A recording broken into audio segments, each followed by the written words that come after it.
Quelqu'un pourrait-il enfin dire à Donald Trump que l'enquête criminelle visant le président de la Réserve fédérale, Jérôme Powell, et la Réserve fédérale à propos des dépassements de coûts d'un projet de rénovation est terminée? Apparemment, dans l'univers de Trump, même un dossier fermé peut être rouvert avec assez de maquillage télévisé et d'indignation. Apparemment, personne ne l'a prévenu parce qu'il continue de passer à Fox avec Maria Bartiromo pour s'en prendre à Jérôme Powell, même si le mandat de Powell comme président prend fin dans 4 semaines. Trump devrait moins se préoccuper de ce qui se passe sur le chantier, maintenant qu'un juge fédéral a mis fin à l'enquête criminelle faute de preuves, et davantage se demander comment il va convaincre Thom Tillis, le sénateur républicain de la Caroline du Nord, de confirmer le choix de Trump pour diriger la Réserve fédérale, Kevin Warsh. Tillis a déjà dit qu'il bloquerait le vote si une quelconque enquête fédérale continuait de planer au-dessus de Jérôme Powell, et le fait que Trump aille chez Maria Bartiromo pour parler comme si une enquête criminelle existait, encore ne l'aide absolument pas à obtenir ce vote. C'est une méthode de négociation assez curieuse, mettre le feu à son propre pont, puis exiger que la circulation y soit plus rapide. Voilà encore un autre exemple de la descente de Trump dans la folie. Ce qu'on voit, c'est ce mélange de traits sombres dont tant de gens parlent. Narcissisme, mégalomanie, conduite machiavélique et comportement pathologique. Personne de sain d'esprit ne saboterait ainsi son propre choix pour la présidence de la Réserve fédérale. Mais dans l'entourage de Trump, l'autosabotage est depuis longtemps présenté comme une forme de fermeté virile. L'enquête criminelle est terminée parce que le juge en chef James Boasberg, qui supervise les affaires de cour fédérale et de grand jury à Washington, y a mis fin après avoir conclu qu'il n'existait absolument aucune preuve justifiant même l'émission d'assignation du grand jury. Cette décision a tellement mis Jeanine Pirro en colère qu'elle s'est mise à dire que un juge fédéral avait en quelque sorte baigné Jérôme Powell dans l'immunité.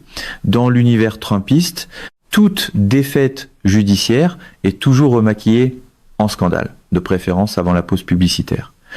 Même l'image évoquée par cette formule était absurde, mais le point essentiel était clair. Elle admettait elle-même que l'affaire criminelle était terminée. Pirro s'est plainte que le public américain en avait assez de voir l'argent public disparaître dans un trou noir, surtout à Washington, et que les procureurs avaient perdu l'un de leurs plus vieux outils d'enquête parce qu'un juge militant était intervenu pour empêcher le grand jury d'obtenir des preuves et encore moins d'en entendre. Selon elle, Jérôme Powell se retrouvait désormais à l'abri de toute enquête. Peu après, des reportages ont révélé, et cela n'a jamais été démenti, que lors d'un échange entre le juge Boasberg et l'un des principaux adjoints de Pirro, il avait été reconnu ouvertement qu'il n'existait aucune preuve permettant de soutenir une poursuite criminelle liée au dépassement de coûts du complexe de la Réserve fédérale. Ce détail complique généralement une poursuite, même si, sur les chaînes d'information, cela ne semble pas toujours constituer un obstacle. Et cela compte parce qu'une fois qu'on prend un peu de recul et qu'on regarde réellement le projet, rien de tout cela n'a de quoi surprendre. Le complexe de la Réserve fédérale à Washington comprend plusieurs bâtiments et 2 d'entre eux sont en rénovation. Ce sont des immeubles centenaires qui n'ont pas été touchés sérieusement depuis des générations. Pensez à l'amiante, au plomb, au câblage, au cuivre, aux ascenseurs, aux systèmes de chauffage et de climatisation, aux toitures, aux matériaux structuraux et à tout le reste dont les coûts ont explosé, surtout après la Covid. Est-ce vraiment étonnant que le prix ait augmenté d'environ 4-20%? Bien sûr que non. Quiconque a déjà construit ou rénové, quoi que ce soit, sait que le budget initial tient rarement, surtout sur des propriétés anciennes et encore plus à Washington. Trump, entre tous, devrait le comprendre. Le coût de sa propre salle de bal aurait, selon les informations disponibles, doublé, passant de 200 millions de dollars à 400 millions en moins d'1 an. Apparemment, quand ses propres projets explosent en coût, cela s'appelle de la vision. Quand cela arrive à quelqu'un d'autre, cela devient un grand drame fédéral. Les grands projets fédéraux à Washington dépassent régulièrement leur budget de 50 à 100%. Cela ne les rend pas automatiquement criminels. Pour que cela devienne criminel, il faudrait des preuves que Jérôme Powell encaissait personnellement des ristournes provenant de fournisseurs ou de sous-traitants. De telles preuves n'existent pas. Powell n'est pas l'entrepreneur général. Il est le président de la Réserve fédérale. Il a déjà un vrai travail à temps plein. Il y a des représentants du propriétaire, des inspecteurs, des mécanismes internes de révision et une surveillance des factures, des bordereaux et des coûts. Voilà à quoi ressemble une vraie supervision. C'est un concept étrange dans certains milieux politiques où la mise en scène sert souvent de substitut acceptable à la preuve. Trump, cependant, refuse d'accepter qu'il n'y ait pas d'affaires criminelles. Il est donc retourné chez Maria Bartiromo dans les 24 dernières heures et s'est remis à fulminer. Il a dit que ce bâtiment, lui, aurait pu le faire pour une fraction du prix, que le coût pourrait finir par atteindre des milliards, et que lorsque les projets dérapent à ce point, que ce soit à cause de l'incompétence, de la corruption ou des deux, il faut découvrir ce qui s'est passé. Il a comparé cela au train à grande vitesse de Californie et en a profité pour lancer une pique à Gavin Newsom. Quand Bartiromo lui a demandé s'il allait abandonner l'enquête, il a clairement répondu qu'il n'avait pas l'intention de laisser tomber. Puis, quand la conversation a glissé vers le refus de Powell de partir, Trump a déclaré que si Powell ne quittait pas à temps, il devrait le congédier, ajoutant avec cette fausse innocence qu'on lui connaît, qu'il s'était retenu de le faire parce qu'il détestait être controversé et voulait être sans controverse. Naturellement, rien n'évoque mieux la stabilité institutionnelle que de menacer de congédier le président de la Banque centrale à la télévision. Ce genre d'entrevue met toujours l'impulsion colérique de Trump en pleine lumière. Il traîne tellement de blessures psychiques qu'il s'est lui-même infligé qu'il suffit d'un peu d'encouragement pour qu'il parte en vrille. Mais c'est précisément là qu'il s'est lui-même piégé. Jérôme Powell ne s'en va nulle part et Powell a déjà expliqué très clairement pourquoi. Il a dit que si son successeur n'était pas confirmé avant la fin de son mandat comme président, il continuerait de servir comme président par intérim jusqu'à ce que ce successeur soit confirmé, parce que c'est ce que la loi exige et que cela s'est déjà produit auparavant. Il a aussi affirmé que, tant que l'enquête serait en cours, il n'avait aucune intention de quitter le Conseil tant que l'affaire ne serait pas réellement terminée, avec transparence et caractère définitif. Quant à savoir s'il continuerait ou non à siéger comme gouverneur après la fin de son mandat comme président, il a dit qu'il n'avait pas encore pris cette décision et qu'il la prendrait en fonction de ce qui est le mieux pour l'institution et pour les gens qu'elle sert. Autrement dit, Powell ne bluffe pas et Trump a maintenant un véritable problème politique. Tom Tillis est la clé de toute cette affaire. Tillis a dit sans détour qu'il n'appuierait la confirmation d'aucun membre du Conseil de la Réserve fédérale, président ou autre, tant que la question entourant Powell ne serait pas réglée. Il a établi une distinction entre autoriser une audience et permettre l'étape de l'approbation formelle, ainsi que l'appui final. Kevin Warsh, a-t-il dit, devra décider lui-même s'il veut réellement traverser ce processus parce que, une fois qu'une personne est officiellement nommée, certaines restrictions viennent affecter le reste de sa vie professionnelle. Tillis a précisé que la décision qu'il contrôle, lui, est celle de savoir si une nomination avance ou non. Et sur ce point, sa réponse était nette. Tant que cette affaire ne sera pas réglée, sa réponse sera non. Voilà un obstacle bien embarrassant pour un président qui préfère la loyauté à l'arithmétique. Il a aussi rejeté toute l'enquête comme étant absurde.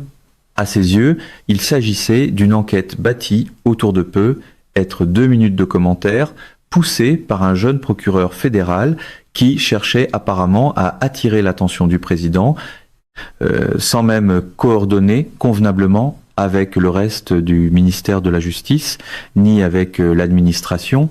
Il a dit que cela n'avait rien de mignon, surtout quand 7 membres républicains avaient déjà affirmé ne voir ni intention criminelle ni activité criminelle.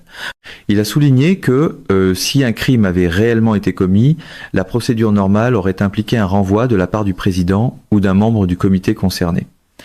Or, ici, on présentait comme scène de crime une situation où même 7 républicains disaient qu'aucun crime n'avait eu lieu. Son argument était simple.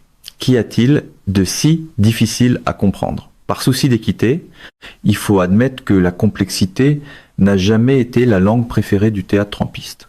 Voilà pourquoi Tillis compte autant. Il siège au comité bancaire du Sénat, qui comprend 13 républicains et 12 démocrates. S'il bascule, même seul, du côté démocrate, Kevin Warsh ne sera pas confirmé comme remplaçant de Jerome Powell. Les audiences peuvent bien commencer le 23 avril, cela ne suffit pas, il faut les votes, et Trump ne peut pas les compter pour l'instant à cause de Tillis. Tillis n'a plus rien à perdre. Il prend sa retraite en 2028. Il ne se représente pas. On ne peut pas le menacer d'une primaire. On ne peut pas l'intimider comme on le fait avec d'autres républicains. Il est assis là comme un joueur de poker sur un bateau qui n'a plus rien à protéger. Et c'est précisément ce qui le rend dangereux pour Trump.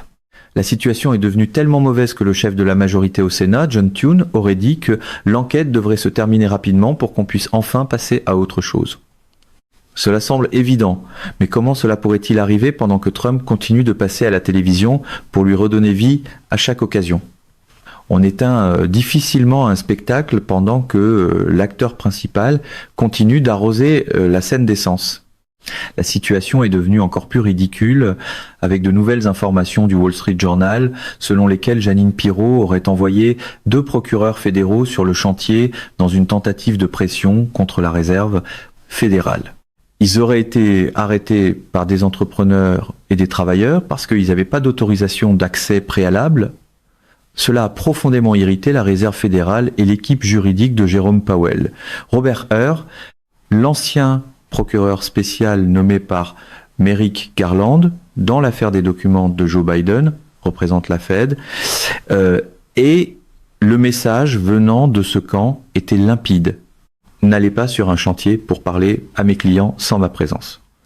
Vous n'avez pas le droit de contourner la décision du juge Boasberg qui a mis fin à l'enquête criminelle. Même à Washington, débarquer sur un chantier sans autorisation demeure un bien pauvre substitut à la preuve. C'est pour cela que je reviens toujours au même point. Voilà encore un exemple de plus. Parmi des centaines, peut être des milliers de la descente de Donald Trump dans la folie. À un certain moment, le Congrès devrait cesser de prétendre que tout cela est normal et créer un comité bipartisan pour faire pression sur le cabinet, interroger le vice-président, questionner les membres du cabinet de Trump et entendre le médecin de la Maison-Blanche au sujet de la capacité mentale de Trump ou de son absence de capacité à rester en poste. Le Congrès a un rôle à jouer en parallèle avec la logique du 25e amendement. S'il existe de véritables questions sur la capacité du président, alors qu'on tienne des audiences, qu'on utilise des assignations, qu'on recueille des témoignages, qu'on mette des dépositions sous serment, qu'on fasse quelque chose de concret, au lieu de rester assis, à se demander si un cabinet choisi d'abord pour sa loyauté va soudainement découvrir le courage d'agir. L'Europe a déjà passé assez d'années à regarder la loyauté personnelle se déguiser en art de gouverner. Et si Trump croit toujours qu'il peut simplement congédier Jerome Powell, il se trompe lourdement. Il a déjà essayé quelque chose de semblable avec Lisa Cook, l'une des 7 membres du Conseil des gouverneurs, et cette manœuvre s'est heurtée de plein fouet à une résistance juridique. Le président a le même vote que les autres gouverneurs. Il y a 7 gouverneurs qui façonnent la politique de la Réserve fédérale. Quand vient le temps de fixer les taux d'intérêt, ils sont rejoints par 5 présidents régionaux des banques de la Réserve fédérale qui siègent à tour de rôle. Ce sont ces 12 personnes qui décident si les taux montent ou baissent. Même au plus fort du conflit entre Trump et Jerome Powell, Trump ne semblait capable de rallier que 3 voix pour faire baisser les taux, alors que la majorité de la Réserve fédérale disait non. Par moments, le vote ressemblait à 9 contre 3. Le plus souvent, c'était plutôt 11 contre 1, voire l'unanimité. Même des gens alignés sur Trump ne veulent pas forcément abaisser les taux en ce moment. Voilà la réalité à laquelle ils se heurtent. Il s'avère que crier après les marchés ne revient pas à les gouverner. Je ne suis donc pas convaincu que, même si Kevin Warsh réussissait à entrer, cela mènerait automatiquement à une baisse des taux d'intérêt. Il lui faudrait encore persuader les autres et former une majorité au sein du comité fédéral de l'open market. Rien de cela n'est automatique, et certainement pas garanti. Plus fondamentalement, à moins que Trump ne réussisse réellement à placer quelqu'un à la Réserve fédérale par un processus légal, tout ce discours sur le fait de congédier des gens parce qu'ils n'aiment pas leur politique reste exactement ce qu'il semble être, de la fanfaronnade. S'il n'existe aucune affaire criminelle contre Jerome Powell, alors sur quelle base juridique un président pourrait-il congédier le dirigeant indépendant de la Réserve fédérale ? Voilà la question au cœur de tout ce spectacle, et jusqu'ici personne du côté de Trump n'a fourni de réponse sérieuse. On soupçonne simplement que si une réponse venait un jour, elle arriverait enveloppée de certitude, d'indignation et de très peu de droits.